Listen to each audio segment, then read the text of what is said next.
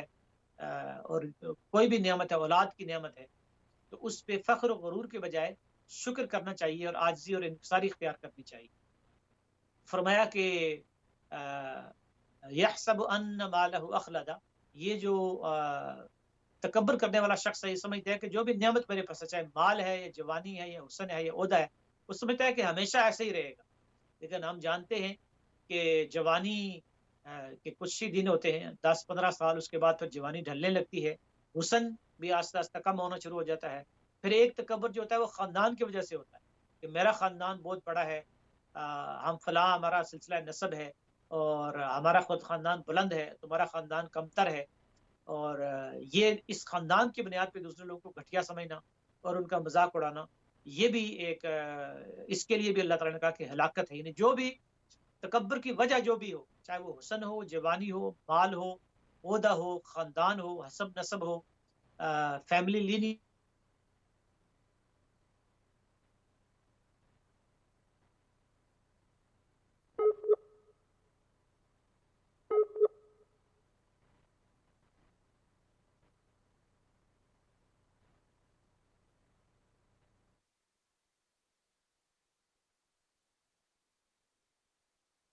عقوق الأمهات ووأد البنات ومنع پیدا کیا ہے اور تمہارے خاندان اور قبیلے بنائے ہیں تاکہ تمہارا آپس میں تعارف ہو سکے۔ اس لیے اگر تکبر انسان خاندان کی وجہ سے کرتا ہے تو یہ بھی درست نہیں ہے، مال کی وجہ سے کرتا ہے تو یہ بھی درست نہیں ہے۔ خاندان صرف تعارف کے لیے ہے۔ اللہ تعالیٰ کے ہاں جو معیار ہے اللہ تعالیٰ کے ہاں عزت اور ذلت کا، وہ ہے تقوی۔ ان اکرمکم عند اللہ اتقاکم، اللہ کے نزدیک تم میں سے عزت والا، وقار والا وہ فرد ہے اور وہ جس کے اندر تقوی ہے۔ تو یہ دراصل سورہ الہمزہ کی جو پہلی 3 آیات ہیں، یہ ہمیں بتاتی ہیں کہ ہماری روزمرہ کی جو گفتگو ہے، بات چیت ہے، آپس میں ملنا ہے، اٹھنا بیٹھنا ہے، اس میں دوسروں کی غیبت، دوسروں کی برائی، دوسروں کے اوپر طعنے ان کو دینا اور ان کے لیے برے برے نام رکھنا، ان سے ہمیں بچنا چاہیے۔ اور سورۃ الحجرات میں اللہ سبحانہ و تعالیٰ نے اس کو مزید وضاحت اس کی کر دی ہے، تفصیل بتا دی ہے کہ فرمایا کہ یا ایھا الذین آمنوا لا یسخر قوم من قوم عسى ان یکونوا خیرا منهم، اے لوگوں جو ایمان لائے ہو، تم میں سے کوئی کسی دوسرے کا مذاق نہ اڑائے، ہو سکتا ہے کہ جن کا تم مذاق اڑا رہے ہو وہ تم سے بہتر ہو۔ یعنی جن کو ہم کمتر سمجھ کر ان کی غربت کی وجہ سے یا خاندان کم ہونے کی وجہ سے یا علم کم ہونے کی وجہ سے جن کا مذاق اڑا رہے ہو، تو وہ ہو سکتا ہے کہ اللہ کے نزدیک ان کا تقویٰ تم سے زیادہ ہو اور وہ اللہ کے نزدیک تم سے بہتر ہو۔ ولا نساء من نساء عسى ان يكن خيرا منهن، اور نہ عورتیں دوسری عورتوں کا مذاق اڑائیں، ہو سکتا ہے کہ جن عورتوں کا وہ مذاق اڑا رہی ہوں وہ عورتیں اللہ کے نزدیک ان سے زیادہ بہتر ہوں۔ یہاں دیکھیں خواتین کا الگ سے ذکر کیا گیا ہے کہ جو بھی اب کسی کا اگر کسی کے اندر کوئی کمی ہے، شکل کے اندر کوئی کمی ہے، تو ہمیں یہ دیکھنا چاہیے کہ اللہ تعالیٰ نے یہ شکل بنائی، اور جو بھی اللہ تعالیٰ نے شکل و صورت بنائی ہے، جو کہ اللہ تعالیٰ مصور ہے، یصور فی الارحام کیف یشاء، جس طرح چاہتا ہے وہ نقشہ گری کرتا ہے۔ تو اگر ہم کسی کی شکل پہ یا رنگ پہ تنقید کریں، یہ نسل پرستی ہے، ریسزم ہے، اور یہ اللہ تعالیٰ کے نزدیک سخت بری بات ہے۔ ایک دفعہ حضرت عائشہ رضی اللہ تعالی عنہا نے اشارتاً، ایک جو نبی اکرم صلی اللہ علیہ وسلم کی دوسری جو زوجہ تھی حضرت زینب، ان کا قد چھوٹا تھا، تو اشارتاً ایسے کیا کہ چھوٹے قد والی، تو آپ نے فرمایا کہ عائشہ، آپ نے ایک ایسی بات کی ہے کہ جس کو سمندر میں ڈال دیا جائے تو وہ کڑوا ہو جائے۔ یعنی یہ کہ اپنی دوسری کسی مسلمان خاتون کے لیے، بہن کے لیے اشارے سے بھی بات کرنا کہ اس کا قد چھوٹا ہے یا اس کی شکل ایسی ہے یا اس کا یہ ہے، یہ ویل لکل ہمزۃ لمزہ، یہ ہلاکت اور بربادی ہے ایسے ہر فرد کے لیے کہ جو یہ کرتا ہے۔ اور اسی طرح پھر فرمایا کہ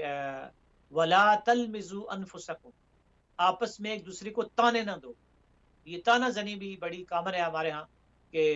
تم نے بڑی جو ہے نا یہ فلاں کیا تھا، فلاں موقع پہ تمہارا یہ تھا، تمہارے خاندان میں یہ ہوا تھا۔ تو ولا تلمزوا انفسکم ولا تنابزوا بالالقاب، اور ایک دوسرے کو برے برے نام نہ دو۔ بئس الاسم الفسوق بعد الایمان، اور ایمان لانے کے بعد برائی میں نام پیدا کرنا، یعنی کسی کے اس لیے مشہور ہو جانا کسی کا کہ وہ فلاں خاتون بڑا مذاق اڑاتی ہے دوسروں کا، اور فلاں مرد جو ہے وہ بڑی نقلیں اتارنے میں ماہر ہے، یہ فسق ہے، نافرمانی ہے۔ وَمَن لَّمْ يَتُبْ فَأُولَٰئِكَ هُمُ الظَّالِمُونَ، اس کا حل فرمایا کہ جو توبہ نہ کرے وہی ظالم۔ تو دراصل آج کی نشست میں جو ہم نے سیکھا ہے وہ یہ ہے کہ کسی غرور و تکبر کرنا یہ ایک بہت بڑی برائی ہے، اور اس کی وجہ سے کسی دوسرے مومن بھائی یا بہن کو کمتر سمجھ کر اس کو منہ پہ تانے دینا، اس کی غیبت کرنا بہت بڑا گناہ ہے، اور اس سے اگر ہم توبہ نہیں کریں گے تو ہم ظالموں میں شمار ہو جائیں گے۔ اللہ تعالیٰ ہمیں اس بات کو سمجھنے کی توفیق دے کہ ہم ان برائیوں سے بچیں، اپنی زبان کو اچھائی میں، خوبی میں، بھلائی میں صرف کریں، اور لوگوں کو نفع پہنچائیں، فائدہ پہنچائیں، اس سے اچھائیاں بانٹیں، اور لوگوں کے دلوں کو خوشی اور مسرت عطا کریں، نہ کہ ان کو دکھ اور تکلیف اور پریشانیاں دیں۔ اللہ تعالیٰ مجھے اور آپ کو عمل کرنے کی توفیق عطا فرمائے۔ وآخر دعوانا ان الحمد للہ رب العالمین۔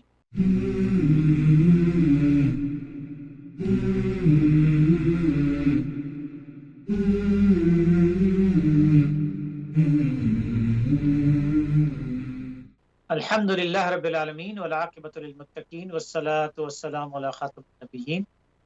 انتہائی معزز ناظرین و سامعین، پروگرام رحمان کی رحمت جاری ہے۔ بریک سے پہلے ہم گفتگو کر رہے تھے کہ اللہ تعالیٰ نے سورۃ الہمزہ میں ہمیں کیا ہدایات دی ہیں، اور کس طریقے سے ہم معاشرے کے اندر امن، سکون، راحت، محبت اور آپس میں بہترین تعلقات کر کے ایک معاشرے کو ایک جنت کا نمونہ بنا سکتے ہیں۔ لیکن اگر ہم اس زبان کا غلط استعمال کریں گے، اس سے دوسرے لوگوں کو تانے دیں گے، تنقید کریں گے، ان کا مذاق اڑائیں گے، ان کے دل دکھائیں گے، تو اس سے پھر دل پھٹتے ہیں اور معاشرے اور خاندان ٹوٹ پھوٹ کر شکار ہو جاتے ہیں۔ تو اس پروگرام کے اس حصے میں آپ ہمیں لائیو کال کر کے سوالات بھی کر سکتے ہیں، کوئی بھی بات آپ پوچھنا چاہیں کسی بھی حوالے سے، آج کی گفتگو کے بارے میں، یا پھر کوئی بھی اسلام کو دین کے حوالے سے آپ کو کوئی سوال ہو تو آپ کر سکتے ہیں۔ لائیو کال نمبر آپ کو نظر آ جائے گا اسکرین پہ، تو وہاں سے آپ کال ہمیں کر سکتے ہیں۔ تو ہم یہ گفتگو کر رہے ہیں، بہت ہی اہم موضوع ہے آج کا، کہ نبی اکرم صلی اللہ علیہ وآلہ وسلم کا ارشاد ہے کہ بنی آدم کے سب سے زیادہ گناہ اس کی زبان سے سرزد ہوتے ہیں، اس لیے کہ زبان تھکتی نہیں ہے، انسان بولتا ہے تو پھر بولتا ہی چلا جاتا ہے، اور خصوصاً جب وہ بولنے والی بات اگر کوئی دین کی بات اور بھلائی کی بات نہ ہو، وہ پھر ایسی باتیں ہوتی ہیں گپ شپ میں، مذاق میں، اور اس کی وجہ سے دوسروں کے دل دکھتے ہیں، آپس میں دوریاں پیدا ہوتی ہیں، اور اس کی وجہ سے رشتے ٹوٹ جاتے ہیں، اور جو قریبی رشتے دار ہیں، میاں بیوی اور بھائی اور بہن اور کزنز، اور اسی طریقے سے جو پڑوسی، اور ان کے ساتھ دوریاں پیدا ہوتی چلی جاتی ہیں۔ اسی لیے نبی اکرم صلی اللہ علیہ وآلہ وسلم کا ارشاد ہے کہ یا تو یہ ہے کہ تم بھلی بات کہو، فَلْيَقُلْ خَيْرًا أَوْ لَيَصْمُتْ، کہ یا تو تم بھلائی کی بات کرو، اچھائی کی بات کرو، یا پھر خاموش رہو، اور خاموشی اختیار کرنا یہ زیادہ وزڈم ہے، عقل مندی کا تقاضا ہے۔ لیکن اگر تم نے بولنا ہے تو زبان کھولنے سے پہلے یہ سوچ لو کہ تم نے کیا بات کرنی ہے، کہ وہ بات واقعی۔ جی السلام علیکم، ایک کالر ہے ہمارے ساتھ۔ وعلیکم السلام۔ جی وعلیکم السلام ورحمۃ۔ آپ کا پروگرام میں سن رہی تھی، آپ اتنی اچھی باتیں بتا رہے تھے، ماشاءاللہ ماشاءاللہ، اور میں آپ کو مجھے یہ لگ رہا تھا کہ ہم یہ ڈیلی روٹین کے ہر روز کے کرنے والے گناہ ہیں، اور جن کو ہم کرتے ہوئے یہ فیل بھی نہیں کرتے کہ ہم یہ گناہ کر رہے ہیں۔ اتنا احساس دلایا آپ کی باتوں نے مجھے کہ ہم یہ ہر روز یہ گناہ کرتے ہیں، کسی کا مذاق اڑانا، کسی کی تذلیل کرنا، گروپ پہ ہم کوئی ایک بندے کو پکڑ لیتے ہیں، اس کا اتنا مذاق اڑاتے ہیں، اور مجھے پتہ ہی نہیں چل رہا تھا کہ میں کسی کی اتنی دل آزاری کر رہی ہوں۔ سیریسلی مجھے آپ کے بیان نے اتنا زیادہ مجھے ایسے جھنجھوڑ کے رکھ دیا کہ ہم یہ جو ہے نا، ہم ہر روز کے گناہ ہیں، اور ہمیں یہ فیل بھی نہیں ہو رہا، ہم کرتے چلے جا رہے ہیں کسی کی دل آزاری، اور زبان کے ساتھ ہم کتنا نقصان کرتے ہیں، اور کتنے جو ہے نا گناہ ہم ڈیلی روٹین میں فون پہ ادھر ادھر بیٹھ کے جو جتنی بھی میٹنگز ہیں اس میں ہم کر جاتے ہیں۔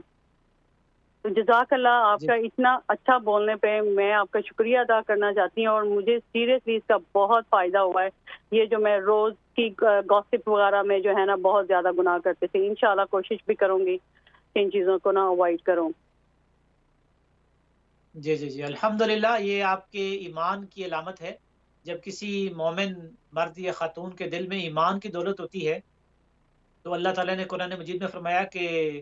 سورہ آل عمران کی آیت ہے کہ والذین اذا فعلوا فاحشۃ او ظلموا انفسهم ذکروا اللہ. دیکھیے مومن کی یا مومنہ کی تعریف یہ نہیں ہے کہ وہ کبھی گناہ یا غلطی نہیں کرتے. مومن یا مومنہ کی تعریف یہ ہے کہ وہ غلطی ان سے جب ہو جاتی ہے تو اس پہ اصرار نہیں کرتے، وہ یہ تعویلیں نہیں کرتے کہ نہیں یہ ٹھیک تھا، کوئی بات نہیں. بعض دفعہ ہم کہتے ہیں کہ نہیں یہ تو ہم اس کے منہ پہ بھی کہہ سکتے ہیں اور ہم اس کی دلیلیں دینا شروع کر دیتے ہیں. دیکھیے کہ یہ جو واقعہ ہم شروع سے ہمیں سنایا جاتا ہے اور ہم بچپن سے سنتے آئے ہیں کہ اللہ تعالیٰ نے آدم علیہ السلام کو جب بنایا تو تمام فرشتوں کو کہا کہ سجدہ کرو، تو سب نے سجدہ کیا لیکن شیطان نے انکار کر دیا. اور آدم علیہ السلام نے بھی وہ پھل کھایا، حضرت حوا علیہ السلام نے بھی، لیکن ان کی جو دعا ہے سورہ الاعراف میں آئی ہے کہ ربنا ظلمنا انفسنا وان لم تغفر لنا وترحمنا لنکونن من الخاسرین. کہ اے ہمارے رب، ہم نے اپنی جانوں پہ ظلم کیا، اگر تو نے ہمیں معاف نہ کیا تو ہم خسارہ پانے والوں میں سے ہو جائیں. یہ احساس جب ایک مومن کے دل میں پیدا ہو جاتا ہے کہ ہم نے اپنے رب کی نافرمانی کی ہے، غلطی کی ہے، تو ان کی زبان سے یہ نکلتا ہے کہ اے رب، اے ہمارے رب، ہم نے اپنی جانوں پہ ظلم کیا ہے، ہمیں یہ نہیں کرنا چاہیے تھا. تو پھر اللہ سبحانہ و تعالیٰ ان کے اندر وہ جو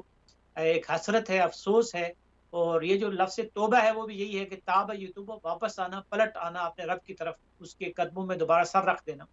یہ احساس ایسا ہے کہ یہ اللہ تعالیٰ کو بہت پسند ہے یہ بات. اور حدیث میں یہاں تک آتا ہے کہ کل بنی آدم خطاؤن اور خیر الخطائین التوابون، کہ نبی اکرم صلی اللہ علیہ وآلہ وسلم نے فرمایا کہ تمام بنی آدم خطا کار ہیں، گناہ گار ہیں. کیونکہ انسان وہ مخلوق ہے کہ جس کو اللہ تعالیٰ نے ارادے اور اختیار کی آزادی دی ہے، تو وہ خطا کرے گا، گناہ کرے گا، غلطی کرے گا. لیکن خیر الخطائین التوابون، سب سے بہترین خطا کار وہ ہیں جو توبہ کرتے ہیں. تو یہ ایمان کی علامت ہے اور یہ بڑے ایمان کی علامت ہے. اور وہاں سورہ آل عمران میں فرمایا کہ والذین اذا فعلوا فاحشۃ او ظلموا انفسهم ذکروا اللہ، کہ جب وہ کوئی گناہ کر بیٹھتے ہیں تو ذکر اللہ، فوراً انہیں اللہ یاد آ جاتا ہے. فاستغفروا لذنوبہم، پھر وہ اپنے گناہوں پہ استغفار کرتے ہیں. وَمَن يَغْفِرُ الذُّنُوبَ إِلَّا اللَّهُ، اللہ کے سوا کون ہے جو گناہوں کو معاف کر سکے. وَلَمْ يُصِرُّوا عَلَى مَا فَعَلُوا وَهُمْ يَعْلَمُونَ، اور وہ جان بوجھ کر اپنی غلطی پہ اصرار نہیں کرتے. تو جب انسان اپنی غلطی پہ ڈٹ جاتا ہے تو کہتا ہے کہ نہیں، اس کی تعویلیں شروع کرنا دیتا ہے، دلیلیں دینا شروع کر دیتا ہے کہ میری غلطی کی وجہ یہ تھی، میری مجبوری تھی. تو وہ پھر یہ شیطان کا راستہ ہے. شیطان نے اصرار کیا تھا کہ اے اللہ، اگر آپ آدم کو بناتے ہی نہ اور مجھے سجدہ کرنے کو حکم نہ دیتے تو پھر میں آپ کی نافرمانی نہ کرتا. فرمایا، شیطان یہ کہتا ہے، قرآن مجید کی آیت ہے کہ فَبِمَا أَغْوَيْتَنِي، اے اللہ آپ نے مجھے گمراہ کیا ہے. تو جو شیطانی راستہ ہے وہ یہ ہے کہ وہ گناہ بھی کرتا ہے اور پھر اس کی جو ذمہ داری ہے وہ دوسروں پہ ڈال دیتا ہے. تو یہ جو انسان گناہ کرے، غلطی کرے اور پھر کہے کہ نہیں فلاں کی وجہ سے میں نے گناہ کیا ہے، فلاں نے مجھے، پہلے اس نے بات شروع کی تھی، پھر فلاں جو میری سہیلی ہے اس نے یہ کیا تھا، تو یہ شیطانی راستہ ہے. جو مومن کا راستہ ہے، ایمان کا راستہ ہے، وہ جیسے ہماری بہن نے بھی بات کی ہے، تو ایک مومن جس کے اندر، دل کے اندر ایمان ہوتا ہے، اس کے اندر شرمندگی پیدا ہوتی ہے. تو یہ دراصل جو توبہ ہے اس کا پہلا قدم ہی یہی ہے کہ ہم دل میں محسوس کریں کہ یہ اللہ تعالیٰ کے حق میں اور بندوں کے حق میں ہم سے یہ کمی اور کوتاہی ہو گئی ہے، اور پھر شرمندگی پیدا ہو اور ہم پھر واپس پلٹ آئیں. تو یہ جو توبہ کرنے والا بندہ ہے اس کے بارے میں حدیث میں یہ آتا ہے کہ یغلق القنادیل فی السماء، جب بندہ توبہ کرتا ہے اللہ تعالیٰ کی طرف پلٹتا ہے، اللہ تعالیٰ کو اتنا پسند ہے کہ یعلق القنادیل، اللہ تعالیٰ آسمان میں اس کے لیے چراغاں کر دیتا ہے. اللہ تعالیٰ فرشتوں کو کہتا ہے کہ آسمان میں چراغ اور مشلیں روشن کر دو، ایک جو ہے نا وہ روشنیاں بکھیر دو آسمان میں، لائٹنگ کر دو کہ یہ میرا بندہ پلٹ آیا ہے میری طرف. تو یہ جو توبہ، اس لیے فرمایا کہ وَمَن لَّمْ يَتُبْ فَأُولَٰئِكَ هُمُ الظَّالِمُونَ، جو لوگ توبہ نہیں کرتے وہ ظالم ہیں. تو یہاں یہ دیکھیے کہ اللہ سبحانہ و تعالیٰ کی کتنی بڑی رحمت ہے، کتنا بڑا کرم ہے، وہ کتنا مہربان رب ہے کہ ہم اتنے گناہ کرتے ہیں، زبان سے بھی کرتے ہیں، ہاتھ سے بھی کرتے ہیں، اسی طریقے سے مختلف طریقوں سے، آنکھوں سے ہمارے کتنے گناہ ہوتے ہیں، کانوں سے ہم کتنے گناہ ہوتے ہیں، غیبت سنتے بھی ہیں اور ہم جو ہے نا وہ زبان سے وہ کر بھی دیتے ہیں. لیکن اگر سچے دل سے ہم اس پہ توبہ کریں، استغفار کریں، تو پھر جو ہے نا وہ اس کے لیے ہمارے لیے یہی راستہ ہے، معافی کا راستہ ہے۔ تو میں یہ بات کر رہا تھا کہ قرآن مجید میں سورہ الحجرات کی آیت نمبر 12 ہے، اس میں فرمایا کہ یا ایھا الذین آمنوا اجتنبوا کثیرا من الظن، اے لوگو بہت زیادہ گمان کرنے سے پرہیز کرو۔ تو بدگمانی بھی ایک جو ہے نا وہ گناہ ہے جو پھر زبان کے اوپر آتا ہے۔ پہلے یہ دل میں پیدا ہوتی ہے بدگمانی، یہ وسوسہ، اور پھر ہم اس کو زبان کے اوپر لے آتے ہیں۔ مثال کے طور پر آپ کسی مجلس میں ہیں، ہم سب بیٹھے ہوئے ہیں، اور وہاں فرض کریں کہ مجلس کے آداب میں اس میں سے ایک ادب یہ ہے کہ اگر 3 لوگ بیٹھے ہوئے ہیں تو 2 لوگوں کو آپس میں سرگوشی میں بات نہیں کرنی چاہیے اکیلے۔ لیکن یہ ہے کہ اگر جو ہے نا وہ 3 سے زیادہ لوگ ہیں تو پھر وہ بہتر ہے کہ آپ اس میں اگر اجازت لیں، کوئی ضروری بات کرنی ہے تو کر سکتے ہیں۔ لیکن اگر 10 15 20 لوگ ہیں تو وہاں اگر 2 لوگ سرگوشی میں یہ قریب کھڑے ہو کر بات کریں گے تو بدگمانی یہ ہو سکتی ہے کہ یہ میرے بارے میں بات کر رہے ہیں۔ یا اسی طریقے سے کسی بھی فرد کو ہم دیکھتے ہیں کہ کسی جگہ وہ کھڑے ہیں، جیسے حدیث کے اندر یہ بات آتی ہے کہ ایک دفعہ نبی اکرم صلی اللہ علیہ وسلم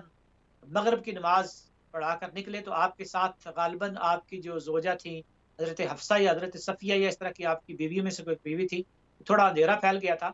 تو وہ آپ کے ساتھ کھڑی تھی مسجد سے باہر۔ تو اس وقت کوئی بات چیت کر رہے تھے نبی اکرم صلی اللہ علیہ وسلم اپنی بیوی کے ساتھ، تو کوئی ایک صحابی قریب سے گزرے تو چونکہ تھوڑا اندھیرا پڑ گیا تھا تو ممکن ہے کہ نبی اکرم صلی اللہ علیہ وسلم نماز کے بعد مصروف رہے ہوں اور پھر کوئی ان کی کوئی یعنی کوئی نہ کوئی وجہ ہوگی، لیکن وہ باہر کھڑے بات کر رہے تھے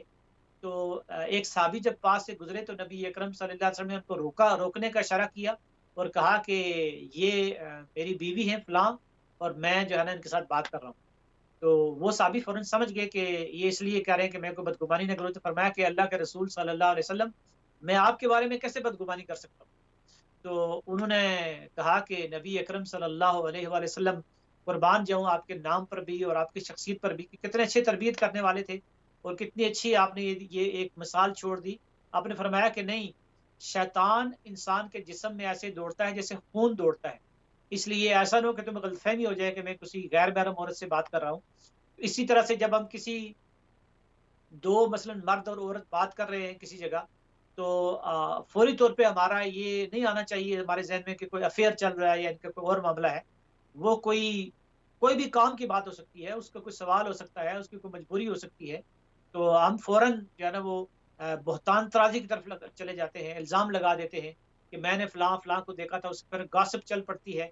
کہ وہ مرد اور عورت میں نے دیکھے تھے ٹاؤن میں کھڑے تھے، فلاں جگہ کھڑے تھے، وہ بات کر رہے تھے، یقیناً ان کا آپس میں کوئی چکر ہے۔ یہ بات نہیں ہے، یعنی 70 تعویلیں نکالنی چاہیے پہلے کہ اپنے مومن بھائی اور بہن کے بارے میں۔ یہ بڑی مشہور بات ہے کہ حضرت عائشہ رضی اللہ تعالیٰ عنہا کے اوپر جب الزام لگایا منافقین نے غزوہ بنی مصطلق کے بارے میں، جس کا ذکر سورہ نور میں ہے کہ ان کے بارے میں عبداللہ بن ابی جو منافقوں کا سردار تھا، اس نے یہ الزام تراشی کی کہ یہ جو تھا یہ جو ہے نا یقیناً کسی برائی میں مبتلا ہوئی ہے، چونکہ وہ پورا واقعہ اگر آپ نے سنا ہو۔ تو اس کے بعد جب بعد میں کچھ خواتین نے یہ بات کرنا شروع کی تو انہوں نے اس سے پوچھا کہ یعنی جو ہے نا بلکہ باقی جو ازواج کے ساتھ بھی بات ہوئی تو انہوں نے کہا کہ کیا تم ایسا کر سکتی ہو؟ تو انہوں نے کہا کہ سوال ہی نہیں پیدا ہوتا۔ تو انہوں نے کہا کہ ایک صحابی اور ان کی بیوی آپس میں ڈسکس کر رہے تھے، تو انہوں نے ان صحابی نے اپنی بیوی سے پوچھا کہ کیا تم ایسا کر سکتی ہو کہ اکیلے میں کسی کے ساتھ برائی میں مبتلا ہو جاؤ؟ تو انہوں نے کہا کہ نہیں، سوال ہی نہیں پیدا ہوتا۔ تو ان صحابی نے کہا کہ پھر تم اللہ کے رسول صلی اللہ علیہ وسلم کی بیوی کے بارے میں تم کیسے سوچ سکتی؟ تو یہ دراصل دیکھنا چاہیے کہ یعنی اس لیے فرمایا کہ یا ایھا الذین آمنوا اجتنبوا کثیرا من الظن، کہ بہت زیادہ بدگمانی سے پرہیز کرو، ان بعد الظن اثم، اور بعض جو گمان ہوتے ہیں وہ گناہ ہوتے ہیں، ولا تجسسوا، اور تجسس مت کرو۔ ہمیں یہ بھی ہوتا ہے کہ ہم ٹو لگاتے ہیں، لوگوں کی خفیہ باتیں سننے کی کوشش کرتے ہیں، آپس میں کیا بات کر رہے ہیں، اور اسی طریقے سے یہ کہ ان کے کس سے تعلقات ہیں، ان کا معاملہ کیا ہے، جاسوسی کرنا جو ہے نا، تو یہ اس میں جو ایک بندے کی پرائیویٹ زندگی ہے، پرسنل زندگی ہے، اس میں دخل اندازی نہیں دینی چاہیے کہ خواہ کے سوال کہ آپ کی تنخواہ کتنی ہے اور آپ کا فلاں یہ کیا ہے اور آپ کا فلاں وہ ہے، اس طرح کے سوالات ہاں اگر آپ کے بہت کوئی قریب خاندان میں ہے تو ٹھیک ہے، لیکن ایک جو ہے نا وہ حدیث ہے کہ من حسن الاسلام ترکہ ما لا یعنی، کہ کسی بھی مومن مرد اور عورت کے اسلام کی خوبی یہ ہے کہ وہ لا یعنی اور فضول باتوں سے بچے، ایسے سوال نہ کرے. لا تسألوا اشیاء ان تبد لکم تسؤکم، ایسے سوالات نہ کرو کہ جو تم پہ کھول دیے جائیں تو تمہیں برا لگے. تو بہت زیادہ سوالات یعنی کرنا اور پھر جاسوسی کرنا، لوگوں کے ذاتی معاملات کو کریدنا، اس سے منع کیا گیا ہے. تو فرمایا کہ یہ جو بدگمانی ہے یہ بھی انسان کو ہلاک کر دیتی. اور پھر آپ دیکھیں کہ یہ جو گناہ ہے ان کے بارے میں کیا فرمایا کہ الذی جمع مالا وعددا یحسب ان مالہ اخلدا، کہ وہ سمجھتا ہے کہ اس کا مال اس کے پاس ہمیشہ رہے گا. کلا لینبذن فی الحطمہ، ہرگز نہیں اسے حطمہ میں ڈالا جائے. وما ادراک ما الحطمہ، اور تمہیں کیا معلوم کہ وہ حطمہ کیا ہے. یعنی حطمہ کیا ہے، یہ اس کو فرمایا کہ چکنا چور کر دینے والا، یعنی وہ جو انسان کی جو ہڈیاں ہیں ان کو ٹکڑے ٹکڑے کر دینے والی ہے. تو بالکل جس طرح دنیا میں یہ غیبت اور تانہ زنی اور بدگمانی اور اس کی وجہ سے چغلی اور پھر آپس میں دوریاں پیدا کرنا، ادھر کی بات ادھر کرنا اور ادھر کی بات ادھر کرنا، یہ دنیا میں دوریاں پیدا کرتی ہیں. جیسے ایک اور اس میں زبان کی برائیوں میں سے چغل خوری ہے. اور نبی اکرم صلی اللہ علیہ وآلہ وسلم فرمایا کہ لا يدخل الجنت قطات، جو چغل خور ہے، جو لوگوں کے درمیان ان کے جو ہے وہ ایک کے پاس جاتا ہے اور بات کرتا ہے اور دوسرے کے پاس جاتا ہے دوسری بات کرتا ہے. اس کو حدیث میں کہا گیا ہے کہ منافق کی ایک نشانی یہ ہے کہ ذل وجہین، وہ دو چہروں والا ہوتا ہے. ایک بندے کے پاس جاتا ہے تو اس کی بڑی تعریفیں کرتا ہے کہ آپ بڑے اچھے ہیں، لیکن فلاں آپ کے بارے میں جو ہے نا وہ برا کہہ رہا تھا. تو یہ جو ہے نا لگائی بجائی کرانا اور آپس میں لڑائیاں کرانا، فساد پھیلانا، یہ بہت بڑا گناہ ہے. اس کے مقابلے میں اسی زبان کو اگر ہم صلح صفائی کے لیے استعمال کریں تو اس میں بھی یعنی یہ ہے کہ اگر ہم ایک دوسرے کے بارے میں، اگر کسی کے درمیان ناراضگی ہے تو ہم یہ بات کریں کہ وہ آپ کے بارے میں بہت اچھا گمان رکھتا ہے، وہ آپ کے بارے میں اس کے خیالات بہت اچھے ہیں، وہ آپ کو اچھا سمجھتا ہے. تو دو بہنوں کے درمیان، دو بھائیوں کے درمیان، دو بہن بھائیوں کے درمیان صلح کروا دینا، یہ اللہ تعالیٰ کو بہت پسند ہے. اللہ تعالیٰ نے فرمایا کہ وَالصُّلْحُ خیر، اور صلح میں بھلائی ہے. اور یہاں یہ بھی اللہ تعالیٰ نے فرمایا کہ انما المؤمنون اخوہ فاصلحوا بین اخویکم، کہ مومن جو ہے ایمان کا جو رشتہ ہے یہ بہن بھائیوں کا رشتہ ہے. یہ ایک خاندان ہے، مومن جتنے بھی ہیں، ایمان والے جتنے بھی ہیں،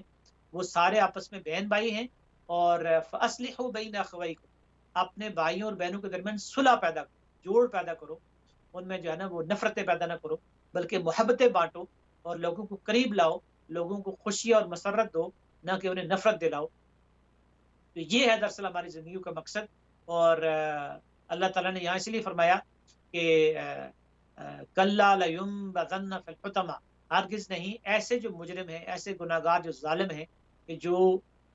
دلوں میں نفرتیں ڈالتے ہیں، لوگوں کو ایک دوسرے سے دور کرتے ہیں، ایک دوسرے سے آپس میں کاٹتے ہیں اور چغل خوری کرتے ہیں، اور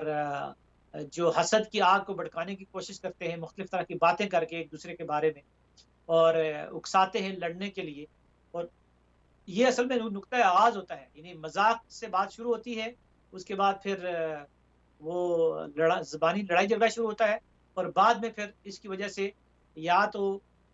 قتل تک ہو جاتے ہیں، اگر یہ نہ بھی ہو تو پھر وہ ہمیشہ کے لیے، ساری زندگی کے لیے بول چال بند ہو جاتی ہے، رشتے ناطے کٹ جاتے ہیں. اور جو اللہ تعالیٰ نے جس چیز کو جوڑنے کا حکم دیا ہے، صلہ رحمی، یعنی آپس کے تعلقات کو جوڑنا، وہ کٹ جاتے ہیں. اور جب تعلقات کٹتے ہیں پھر معاشرے میں فساد پیدا ہوتا ہے. تو اللہ تعالیٰ نے اس کی اتنی سخت سزا فرمائی ہے، فرمایا کہ لَيُنبَذَنَّ فِي الْحُطَمَةِ وَمَا أَدْرَاكَ مَا الْحُطَمَةُ، تمہیں کیا معلوم کہ یہ چکنا چور کر دینے والی آگ کیا ہے. یہ کتنی خوفناک سزا ہے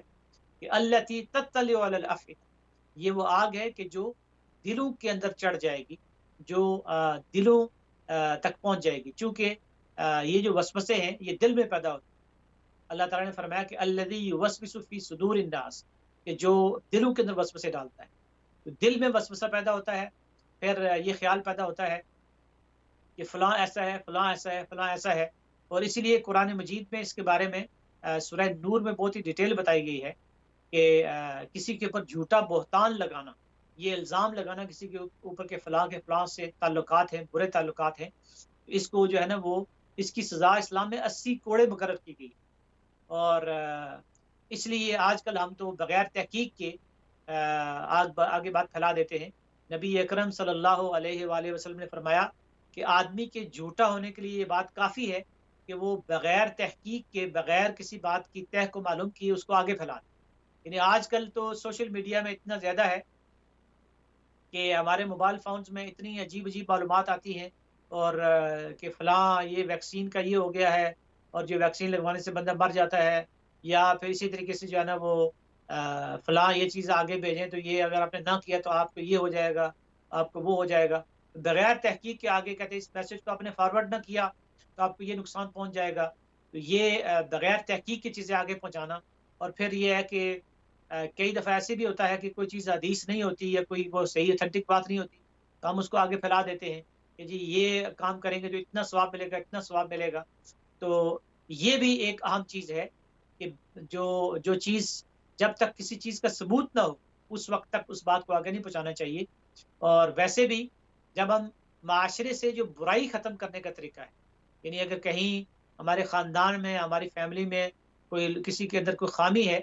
تو نبی اکرم صلی اللہ علیہ وسلم نے فرمایا کہ الدین و نصیحہ، دین نصیحت ہے، لیکن نصیحت جب ہوگی تو وہ جو ہے نا تنہائی میں کی جانی چاہیے۔ یعنی بعض دفعہ یہ ہوتا ہے کہ فرض کریں کہ آج کی گفتگو آپ نے سنی اور پھر آپ نے کسی کو دیکھا کہ کوئی کسی کی غیبت کر رہا ہے کسی مجلس میں، تو آپ نے وہیں اس کو پکڑ لیا کہ نہیں یہ حرام ہے اور تم جہنم میں جاؤ گے اور یہ بہت غلط ہے اور تمہیں ایسا نہیں کرنا چاہیے۔ نہیں، آپ اس میں پھر جب ہم کسی کو نصیحت کرتے ہیں تو اس میں پھر حکمت استعمال کرنی پڑتی ہے کہ کسی کے سامنے نہیں، کسی کے پھر دل نہیں توڑنا، وہاں پھر یہ اصول رکھنا ہے کہ اس کو تنہائی میں الگ سے پاس بلانا ہے، یا تو اس کے ٹائم نکالنا ہے۔ فون اگر کال کر سکتے ہیں تو الگ میں فون کریں اور پھر کہیں کہ ماشاءاللہ آپ کے اندر اتنی اچھی خوبیاں ہیں، آپ کے اندر یہ کوالٹی ہے، یہ کوالٹی ہے، لیکن اگر آپ یہ کام کریں گے تو اس کا یہ نقصان ہے، اللہ تعالیٰ نے یہ سزا بیان کی ہے۔ تو ہمارے ہاں ایک مسئلہ یہ ہو گیا ہے کہ جب دین کی بات آتی ہے ہم فتوی بازی پہ اتر آتے ہیں اور فوراً فتوی دینا شروع کر دیتے ہیں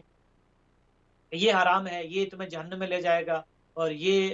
جو ہے نا تم بڑے گناہ گار ہو، بڑے مجرم ہو۔ نہیں، بلکہ اس میں شفقت سے، محبت سے، ہمدردی سے، خیرخواہی سے ہم نے دوسرے کو بات سمجھانی ہے۔ اس کے نتیجے میں پھر یہ ہے کہ دلوں میں نفرتیں پیدا نہیں ہوں گی، محبتیں پیدا ہوں گی۔ تو سورۃ الہمزہ میں آگے فرمایا کہ کلا لینبذن فی الحطمہ وما ادراک ما الحطمہ نار اللہ الموقدہ، یہ اللہ کی بھڑکائی ہوئی آگ۔ یہ دیکھیے کہ اس کو اللہ تعالیٰ نے آگ قرار دیا ہے کہ یہ آگ اللہ تعالیٰ قیامت کے دن بھڑکائے گا اور اس میں لوگوں کو ڈالا جائے گا۔ تو ظاہر ہے کہ دنیا میں جب یہ لگائی بجائی کی جاتی ہے، کسی کے ساتھ مذاق کسی کا اڑایا جاتا ہے، کسی کی غیبت کی جاتی ہے، اس سے ایک آگ پھیلتی ہے معاشرے میں جو نظر نہیں آتی۔ یہ جو نفرتوں کی آگ ہے اور یہ جو ایک دوسرے کو کم تر سمجھنے کی آگ ہے، یہ خاندانوں میں پھیل جاتی ہے، اور یہ پھر میاں بیوی کے درمیان یہ آگ جب پھیلتی ہے اور کچھ لگائی بجائی کرنے والے اس آگ کو بھڑکاتے ہیں، اس کے اوپر جو ہے نا وہ تیل چھڑکتے ہیں، اس کو ایندھن دیتے ہیں، تو پھر وہ آگ بڑھتی ہے، پھر وہ خاندان کو آگ جلاتی ہے، پھر پورا معاشرہ جو ہے نا اس کا شکار ہو جاتا ہے۔ تو اس لیے یہ اللہ تعالیٰ نے فرمایا کہ یہ ایک آگ ہے جو بھڑکتی ہے اور دنیا میں پھیلتی ہے، اور اس کے نتیجے میں دنیا میں نفرتیں پیدا ہوتی ہیں۔ تو فرمایا کہ التی تطلع علی الافئدہ فی عمد ممددہ، اللہ تعالیٰ کہتے ہیں کہ یہ جو مجرم ہیں، جو اس طرح کے جرم کرتے ہیں، تو یہ ان کے اوپر آگ کے ستون گاڑ دیے جائیں گے۔ یعنی ایسے مجرم جو ہے نا وہ جہنم میں ان کو ڈال کے ان کے اوپر ستون آگ کے لگا دیے جائیں گے۔ اور فی عمد ممددہ جو ہے نا وہ یعنی ایک ہی ہے کہ ایک ہے کہ مؤصدہ کہتے ہیں کہ وہ دروازہ کہ جس کو ہم بند کر دیں، لیکن یہ ہے کہ ایک تو ہے مغلق، وہ دروازہ بند، مؤصدہ وہ ہوتا ہے وہ دروازہ جس کو بند کر کے اس کی چابی غائب ہو جائے۔ یعنی گویا کہ اس طرح کے جرائم کرنے والوں کو ایسی آگ میں ڈالا جائے گا جہاں سے وہ نکل کر بھاگ نہیں سکے۔ تو معزز ناظرین اور سامعین، آج کے نشست میں ہم نے ایک بہت ہی اہم بات سیکھی ہے، اور وہ یہ ہے کہ یہ زبان جو اللہ تعالیٰ نے مجھے اور آپ کو دی ہے، یہ بہت بڑی نعمت بھی ہے، لیکن اگر میں اور آپ اس زبان کا غلط استعمال کریں گے، اس سے ہم اس کو گناہوں میں استعمال کریں گے،